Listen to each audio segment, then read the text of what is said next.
Biden administration. That task force included Dr. Ezekiel Emanuel, a bioethicist and senior fellow at the Center for American Progress. He has argued that the Hippocratic Oath is obsolete, and that it leads to doctors believing that they should do everything they can for their patients, rather than letting them die to focus on higher priorities. He has argued that people should choose to die at the age of 75 to spare society the burden of looking after them in old age.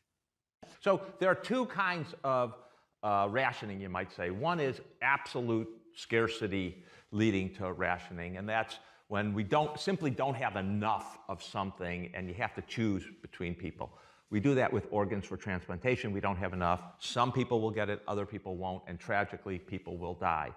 Similarly, if we ever have a flu pandemic, not if, but when we have a flu pandemic, we're not going to have enough vaccine, we're not going to have enough respirators, we're not going to have enough hospital beds. We're just going to have to choose between people. In a 1968 article in defense of killing babies with Down syndrome or other kinds of idiots, Fletcher wrote, "The sanctity, what makes it precious, is not in life itself, intrinsically. It is only extrinsic and bonum per accident, ex casu, according to the situation. Compared to some things, the taking of life is a small evil, and compared to some things, the loss of life is a small evil. Death is not always an enemy. It can sometimes be a friend and servant."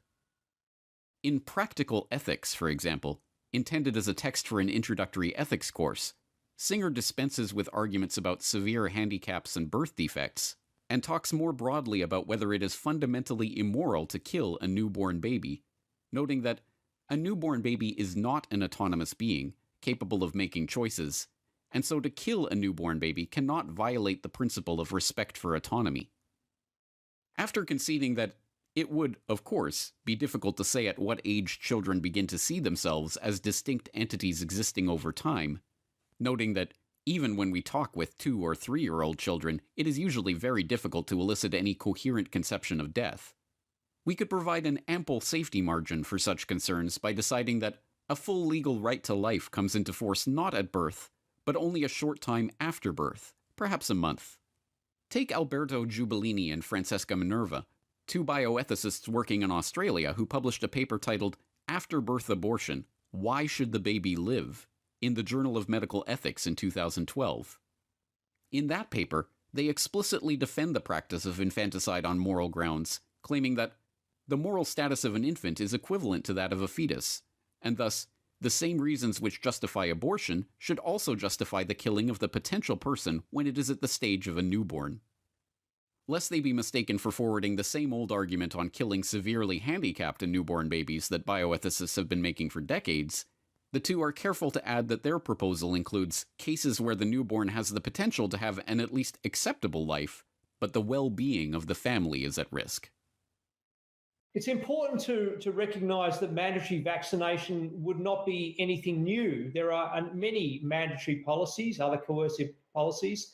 Taxes are a form of coercion. Seatbelts were originally voluntary and they were made mandatory because they both reduce the risk of death to the wearer by 50% and also to other occupants in the car. But importantly, some people do die of seatbelt injuries, but the benefits vastly outweigh the risks.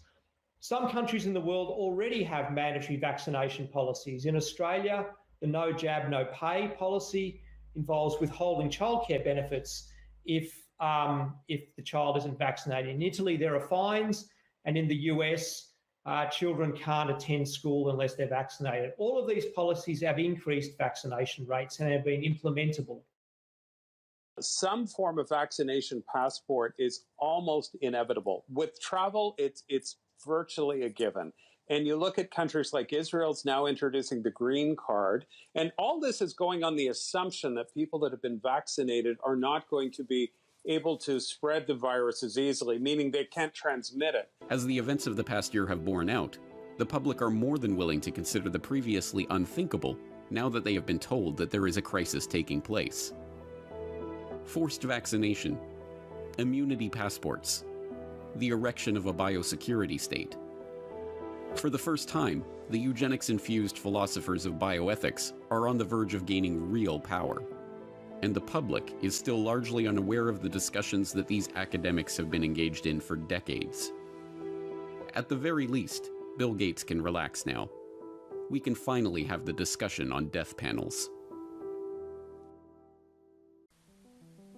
Dagli anni '80 nelle università la dialettica della natura come ideologia politica fornisce una guida politica per scienziati ed ingegneri. Nel 1981 la introduzione alla dialettica della natura si trasforma in un corso obbligatorio per gli studenti di master che studiano scienze naturali o tecnologia. È in questo modo che gli studenti che si trasformano in insegnanti costituiranno la maggior parte degli studiosi ricercatori, i cosiddetti esperti. Con tale filosofia ideologica comunista marxista, introdotta a forza nel ramo dell'istruzione, si sono avvelenate le menti degli studenti che poi si sono trasformati a sua volta in ricercatori, quindi in scienziati e cosiddetti esperti. Questa filosofia della scienza, cancro della società, include filosofia della natura, filosofia della tecnologia, sociologia della scienza, sociologia della tecnologia, scienza, tecnologia e società, storia della scienza, storia della tecnologia, gestione della scienza e gestione della tecnologia.